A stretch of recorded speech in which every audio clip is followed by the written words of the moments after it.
Within a short walk of Longbourn lived a family with whom the Bennets were particularly intimate. Sir William Lucas had been formerly in trade in Meryton, where he had made a tolerable fortune, and risen to the honour of knighthood by an address to the king during his mayoralty. The distinction had perhaps been felt too strongly.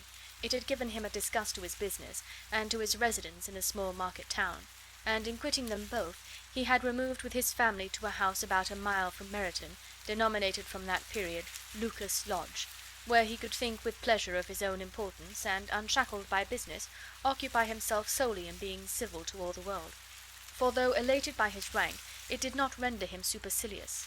On the contrary, he was all attention to everybody. By nature inoffensive, friendly, and obliging, his presentation at St. James's had made him courteous. Lady Lucas was a very good kind of woman, not too clever to be a valuable neighbour to Mrs. Bennet. They had several children. The eldest of them, a sensible, intelligent young woman about 27, was Elizabeth's intimate friend. That the Miss Lucases and the Miss Bennets should meet to talk over a ball was absolutely necessary, and the morning after the assembly brought the former to Longbourn to hear and to communicate.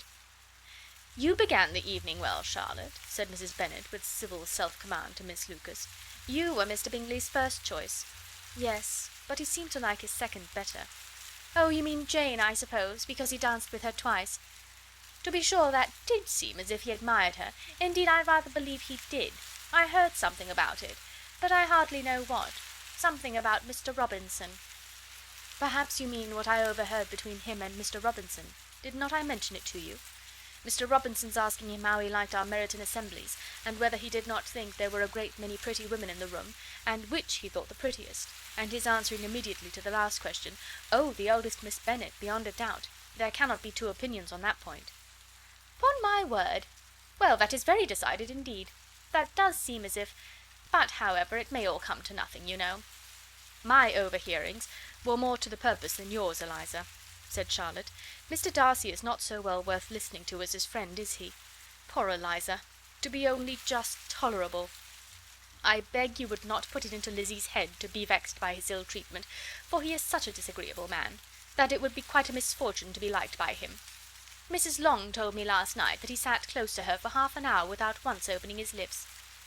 "Are you quite sure, ma'am? Is there not a little mistake?" said Jane. "I certainly saw Mr. Darcy speaking to her." "Aye, because she asked him at last how he liked Netherfield, and he could not help answering her. But she said he seemed quite angry at being spoke to."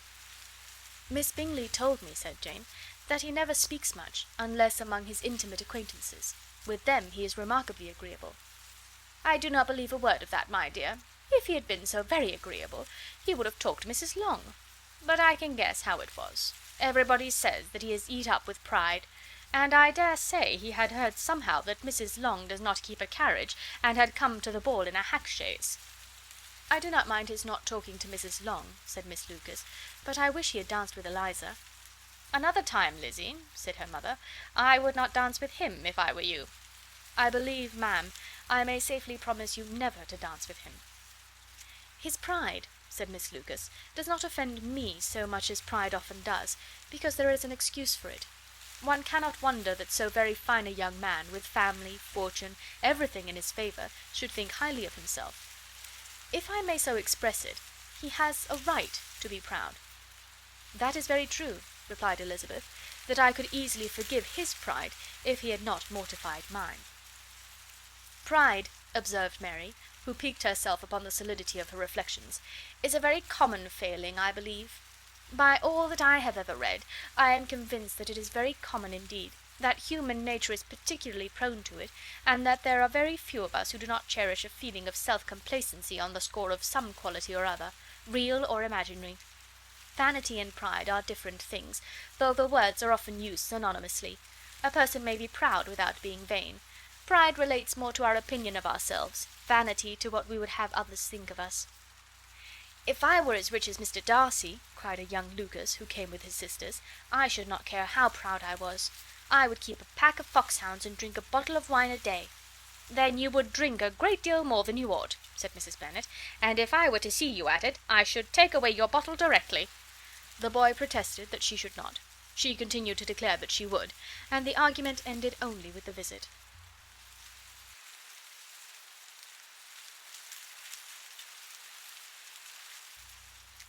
The ladies of Longbourn soon waited on those of Netherfield. The visit was soon returned in due form. Miss Bennet's pleasing manners grew on the goodwill of Mrs. Hurst and Miss Bingley, and though the mother was found to be intolerable, and the younger sisters not worth speaking to, a wish of being better acquainted with them was expressed towards the two eldest. By Jane this attention was received with the greatest pleasure, but Elizabeth still saw superciliousness in their treatment of everybody, hardly excepting even her sister, and could not like them, though their kindness to Jane, such as it was, had a value as arising in all probability from the influence of their brother's admiration. It was generally evident, whenever they met, that he did admire her, and to her it was equally evident that Jane was yielding to the preference which she had begun to entertain for him from the first, and was in a way to be very much in love. But she considered with pleasure that it was not likely to be discovered by the world in general, since Jane united, with great strength of feeling, a composure of temper and a uniform cheerfulness of manner, which would guard her from the suspicions of the impertinent. She mentioned this to her friend Miss Lucas. "It may perhaps be pleasant," replied Charlotte, "to be able to impose on the public in such a case, but it is sometimes a disadvantage to be so very guarded.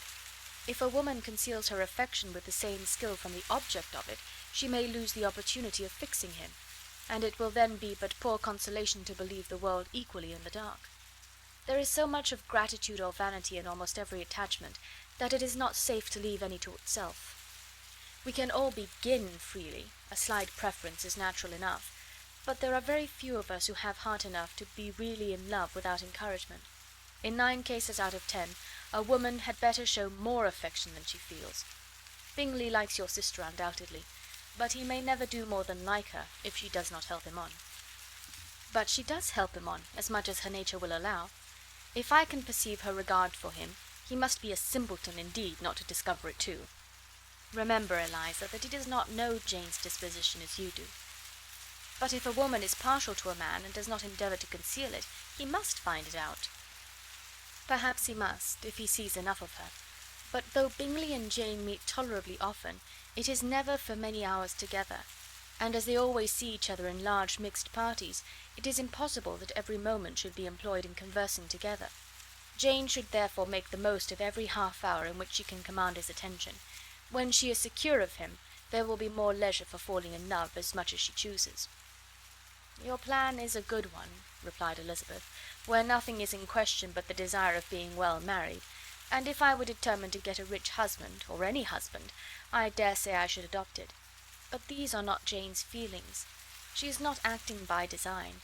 As yet she cannot even be certain of the degree of her own regard, nor of its reasonableness. She has known him only a fortnight. She danced 4 dances with him at Meryton.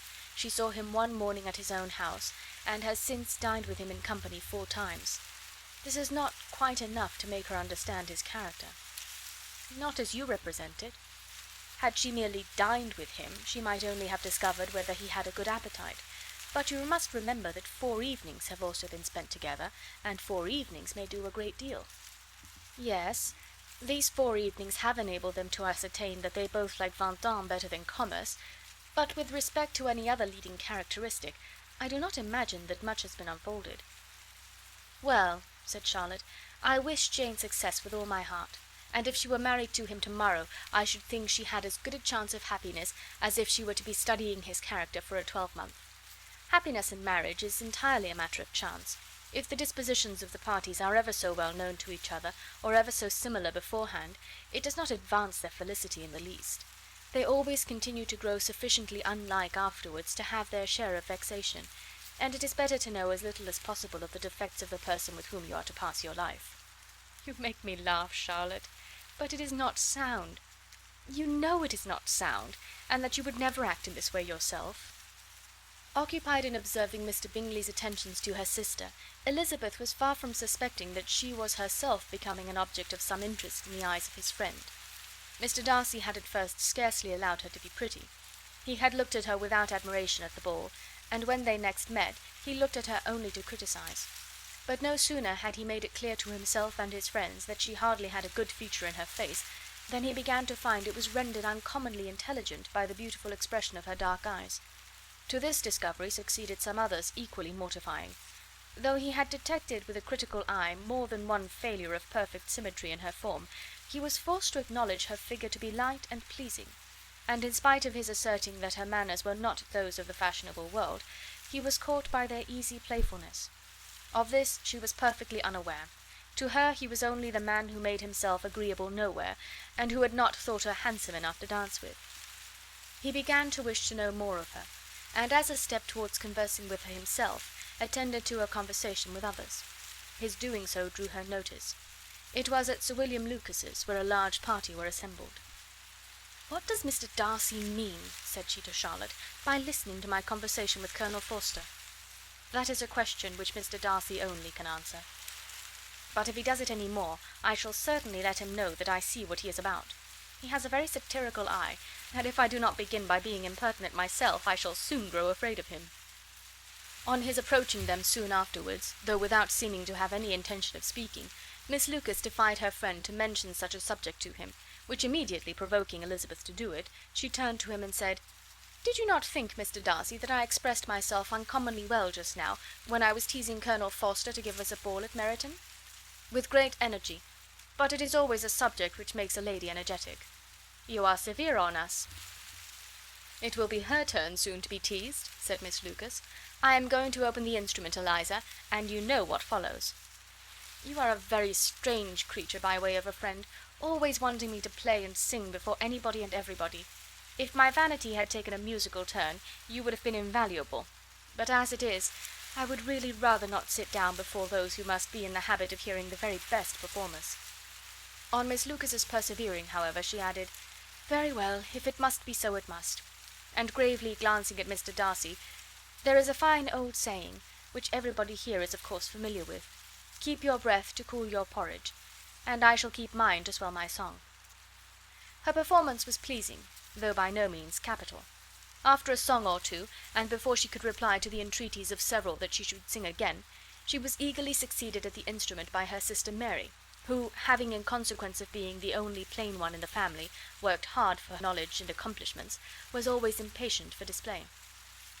Mary had neither genius nor taste, and though vanity had given her application, it had given her likewise a pedantic air and conceited manner, which would have injured a higher degree of excellence than she had reached. Elizabeth, easy and unaffected, had been listened to with much more pleasure, though not playing half so well, and Mary, at the end of a long concerto, was glad to purchase praise and gratitude by Scotch and Irish airs, at the request of her younger sisters, who, with some of the Lucases and 2 or 3 officers, joined eagerly in dancing at one end of the room. Mr. Darcy stood near them in silent indignation at such a mode of passing the evening, to the exclusion of all conversation, and was too much engrossed by his thoughts to perceive that Sir William Lucas was his neighbour, till Sir William thus began: "What a charming amusement for young people this is, Mr. Darcy! There is nothing like dancing after all. I consider it as one of the first refinements of polished society." "Certainly, sir, and it has the advantage also of being in vogue amongst the less polished societies of the world. Every savage can dance." Sir William only smiled. "Your friend performs delightfully," he continued after a pause, on seeing Bingley join the group, "and I doubt not that you are an adept in the science yourself, Mr. Darcy." "You saw me dance at Meryton, I believe, sir?" "Yes, indeed, and received no inconsiderable pleasure from the sight. Do you often dance at St. James's?" "Never, sir." "Do you not think it would be a proper compliment to the place?" "It is a compliment which I never pay to any place, if I can avoid it." "You have a house in town, I conclude?" Mr. Darcy bowed. "I had once had some thought of fixing in town myself, for I am fond of superior society, but I did not feel quite certain that the air of London would agree with Lady Lucas." He paused in hopes of an answer, but his companion was not disposed to make any, and Elizabeth at that instant moving towards them, he was struck with the action of doing a very gallant thing, and called out to her, "My dear Miss Eliza, why are you not dancing? Mr. Darcy, you must allow me to present this young lady to you as a very desirable partner. You cannot refuse to dance, I am sure, when so much beauty is before you." And taking her hand, he would have given it to Mr. Darcy, who, though extremely surprised, was not unwilling to receive it, when she instantly drew back, and said with some discomposure to Sir William, "Indeed, sir, I have not the least intention of dancing. I entreat you not to suppose that I moved this way in order to beg for a partner." Mr. Darcy, with grave propriety, requested to be allowed the honour of her hand, but in vain. Elizabeth was determined, nor did Sir William at all shake her purpose by his attempt at persuasion.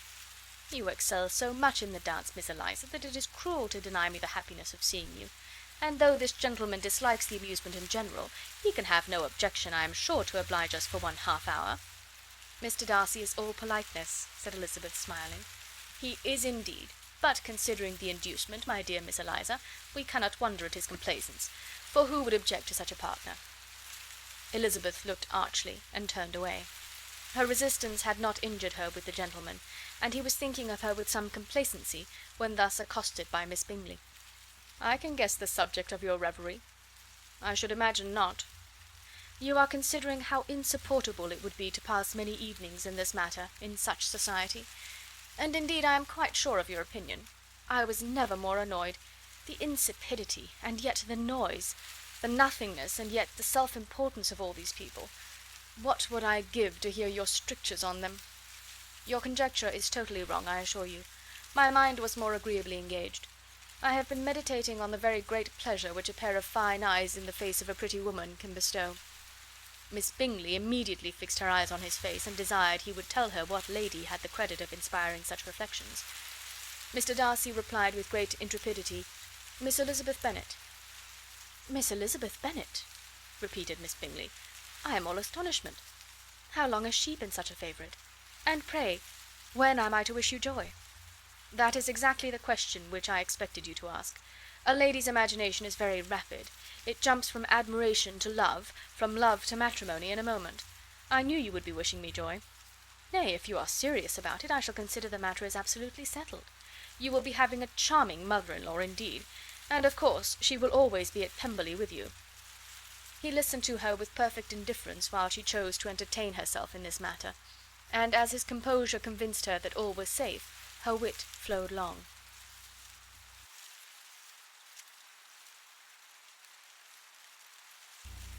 Mr. Bennet's property consisted almost entirely in an estate of 2,000 a year, which, unfortunately for his daughters, was entailed, in default of heirs male, on a distant relation. And their mother's fortune, though ample for her situation in life, could but ill supply the deficiency of his. Her father had been an attorney in Meryton, and had left her £4,000. She had a sister married to a Mr. Phillips, who had been a clerk to their father, and succeeded him in the business, and a brother settled in London in a respectable line of trade. The village of Longbourn was only 1 mile from Meryton, a most convenient distance for the young ladies, who were usually tempted thither 3 or 4 times a week to pay their duty to their aunt and to a milliner's shop just over the way. The 2 youngest of the family, Catherine and Lydia, were particularly frequent in these attentions. Their minds were more vacant than their sisters', and when nothing better offered, a walk to Meryton was necessary to amuse their morning hours and furnish conversation for the evening. And however bare of news the country in general might be, they always contrived to learn some from their aunt. At present, indeed, they were well supplied with both news and happiness by the recent arrival of a militia regiment in the neighbourhood. It was to remain the whole winter, and Meryton was the headquarters. Their visits to Mrs. Phillips were now productive of the most interesting intelligence. Every day added something to their knowledge of the officers' names and connections. Their lodgings were not long a secret, and at length they began to know the officers themselves. Mr. Phillips visited them all, and this opened to his nieces a store of felicity unknown before. They could talk of nothing but officers, and Mr. Bingley's large fortune, the mention of which gave animation to their mother, was worthless in their eyes when opposed to the regimentals of an ensign. After listening one morning to their effusions on this subject, Mr. Bennet coolly observed, "From all that I can collect by your manner of talking, you must be 2 of the silliest girls in the country. I have suspected it some time, but I am now convinced." Catherine was disconcerted and made no answer, but Lydia, with perfect indifference, continued to express her admiration of Captain Carter, and her hope of seeing him in the course of the day, as he was going the next morning to London. "I am astonished, my dear," said Mrs. Bennet, "that you should be so ready to think your own children silly. If I wished to think slightingly of anybody's children, it should not be my own, however. If my children are silly, I must hope to always be sensible of it." "Yes, but as it happens, they are all of them very clever." "This is the only point, I flatter myself, on which we do not agree. I had hoped that our sentiments coincided in every particular, but I must so far differ from you as to think our 2 youngest daughters uncommonly foolish." "My dear Mr. Bennet, you must not expect such girls to have the sense of their father and mother. When they get to our age, I dare say they will not think about officers any more than we do. I remember the time when I liked a red coat myself very well, and indeed so I do still at my heart. And if a smart young colonel with 5,000 or 6,000 a year should want one of my girls, I shall not say nay to him. And I thought Colonel Foster looked very becoming the other night at Sir William's in his regimentals." "Mamma," cried Lydia, "my aunt says that Colonel Foster and Captain Carter do not go so often to Miss Watson's as they did when they first came. She sees them now very often standing in Clark's library." Mrs. Bennet was prevented replying by the entrance of the footman with a note for Miss Bennet. It came from Netherfield, and the servant waited for an answer. Mrs. Bennet's eyes sparkled with pleasure, and she was eagerly calling out while her daughter read, "Well, Jane, who is it from? What is it about? What does he say? Well, Jane, make haste and tell us. Make haste, my love." "It is from Miss Bingley," said Jane, and then read it aloud. "My dear friend, if you are not so compassionate as to dine to-day with Louisa and me, we shall be in danger of hating each other for the rest of our lives, for a whole day's tete-a-tete between two women can never end without a quarrel. Come as soon as you can on receipt of this. My brother and the gentlemen are to dine with the officers. Yours ever, Caroline Bingley." "With the officers?" cried Lydia. "I wonder my aunt did not tell us of that." "Dining out," said Mrs. Bennet. "That is very unlucky." "Can I have the carriage?" said Jane. "No, my dear, you had better go on horseback, because it seems likely to rain, and then you must stay all night." "That would be a good scheme," said Elizabeth, "if you were sure that they would not offer to send her home." "Oh, but the gentlemen will have Mr. Bingley's chaise to go to Meryton, and the Hursts have no horses to theirs." "I had much rather go in the coach." "But, my dear, your father cannot spare the horses, I am sure. They are wanted in the farm, Mr. Bennet, are they not?" "They are wanted in the farm much oftener than I can get them." "But if you have got them to-day," said Elizabeth, "my mother's purpose will be answered." She did at last extort from her father an acknowledgment that the horses were engaged. Jane was therefore obliged to go on horseback, and her mother attended her to the door with many cheerful prognostics of a bad day. Her hopes were answered. Jane had not been gone long before it rained hard. Her sisters were uneasy for her, but her mother was delighted. The rain continued the whole evening without intermission. Jane certainly could not come back. "This was a lucky idea of mine indeed," said Mrs. Bennet more than once, as if the credit of making it rain were all her own. Till the next morning, however, she was not aware of all the felicity of her contrivance. Breakfast was scarcely over when a servant from Netherfield brought the following note for Elizabeth. "My dearest Lizzie, I find myself very unwell this morning, which I suppose is to be imputed to my getting wet through yesterday. My kind friends will not hear of my returning till I am better.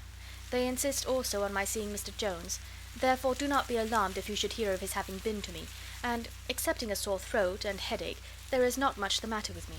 Yours, etc." "Well, my dear," said Mr. Bennet, when Elizabeth had read the note aloud, "if your daughter should have a dangerous fit of illness, if she should die, it would be a comfort to know that it was all in pursuit of Mr. Bingley and under your orders." "Oh, I am not afraid of her dying. People do not die of little trifling colds. She will be taken good care of. As long as she stays there, it is all very well. I would go and see her if I could have the carriage." Elizabeth, feeling really anxious, was determined to go to her, though the carriage was not to be had, and as she was no horsewoman, walking was her only alternative. She declared her resolution. "How can you be so silly," cried her mother, "as to think of such a thing in all this dirt? You will not be fit to be seen when you get there." "I shall be very fit to see Jane, which is all I want." "Is this a hint to me, Lizzie," said her father, "to send for the horses?" "No, indeed. I do not wish to avoid the walk. The distance is nothing when one has a motive. Only 3 miles. I shall be back by dinner." "I admire the activity of your benevolence," observed Mary, "but every impulse of feeling should be guided by reason, and, in my opinion, exertion should always be in proportion to what is required." "We will go as far as Meryton with you," said Catherine and Lydia. Elizabeth accepted their company, and the 3 young ladies set off together. "If we make haste," said Lydia as they walked along, "perhaps we may see something of Captain Carter before he goes." In Meryton they parted, the 2 youngest repaired to the lodgings of the officers' wives, and Elizabeth continued her walk alone, crossing field after field at a quick pace, jumping over stiles and springing over puddles with impatient activity, and finding herself at last within view of the house, with weary ankles, dirty stockings, and a face glowing with the warmth of exercise. She was shown into the breakfast parlour, where all but Jane were assembled, and where her appearance created a great deal of surprise. That she should have walked 3 miles so early in the day, in such dirty weather, and by herself, was almost incredible to Mrs. Hurst and Miss Bingley, and Elizabeth was convinced that they held her in contempt for it. She was received, however, very politely by them, and in their brother's manners there was something better than politeness. There was good humour and kindness. Mr. Darcy said very little, and Mr. Hurst nothing at all. The former was divided between admiration of the brilliancy which exercise had given to her complexion, and doubt as to the occasions justifying her coming so far alone. The latter was thinking only of his breakfast. Her inquiries after his sister were not very favourably answered. Miss Bennet had slept ill, and though up, was very feverish, and not well enough to leave her room. Elizabeth was glad to be taken to her immediately, and Jane, who had only been withheld by the fear of giving alarm or inconvenience from expressing in her note how much she longed for such a visit, was delighted at her entrance. She was not equal, however, to much conversation, and when Miss Bingley left them together, could attempt little beside expressions of gratitude for the extraordinary kindness she was treated with. Elizabeth silently attended her. When breakfast was over, they were joined by the sisters, and Elizabeth began to like them herself, when she saw how much affection and solicitude they showed for Jane. The apothecary came, and having examined his patient, said, as might be supposed, that she had caught a violent cold, and that they must endeavour to get the better of it, advised her to return to bed, and promised her some draughts. The advice was followed readily, for the feverish symptoms increased, and her head ached acutely. Elizabeth did not quit her room for a moment, nor were the other ladies often absent. The gentlemen being out, they had, in fact, nothing to do elsewhere. When the clock struck 3, Elizabeth felt that she must go, and very unwillingly said so. Miss Bingley offered her the carriage, and she only wanted a little pressing to accept it, when Jane testified such concern in parting with her, that Miss Bingley was obliged to convert the offer of the chaise to an invitation to remain at Netherfield for the present. Elizabeth most thankfully consented, and a servant was dispatched to Longbourn to acquaint the family with her stay, and bring back a supply of clothes.